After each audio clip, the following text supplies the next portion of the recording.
সালাম আলাইকুম রহমতুল্লাহি বারকাতু।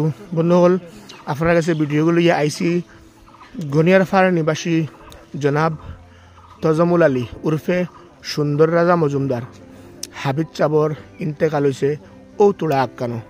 গনিয়ারফার তানোর জমি মসজিদর তান ইমাম আসলা, নাটেশ্বর বানাত মাদ্রাসর তান উস্তাদ আসলা, মাটিখোলা জামে মসজিদর তান ইমাম আসলা, সাহারান জামে মসজিদর তান ইমাম আসলা। গতিকে ও ভিডিওর জড়িয়ে সারা তানোর শুভাকাঙ্ক্ষী অনেক হাজার হাজার শুভাকাঙ্ক্ষী আমরার উস্তাদ তাইন।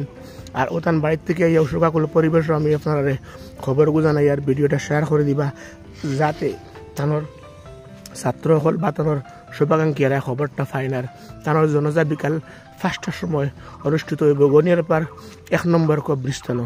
ও জনজাত সারা জাতি আইয়া শরিক হইতে পারেন, এর লাগে ভিডিওটা বেশ বেশ করে শেয়ার করে দিবা। আমার লগে আসুন আমরা সাসার ঘরের বাই আব্দুর রব মজুমদার বাই। সালাম আলাইকুম, কিতা কইবা? কইতাম চাই রখান যে টাইম তো অনেক দিন সামাজিক কামৰ লগত জড়িত, অনেক মসজিদও অনেক মাদ্রাসাত পড়াইছিল। গতিকে তান বহুত শুভাকাঙ্ক্ষী মানুষ আছেন, সবরে দাবতটা জানাই দেও। মরার দাবত আছে 5টার সময় তান জনতা অনুষ্ঠিত হইব গনিয়ারপাড় 1 নম্বর কবরস্থানের সামনে। শুক্রিয়া। সবর হইয়া দয়া করি ভিডিওটা শেয়ার করে দিন, যাতে সবে জনজাত চুরি করতে পারেন। আসসালামু আলাইকুম।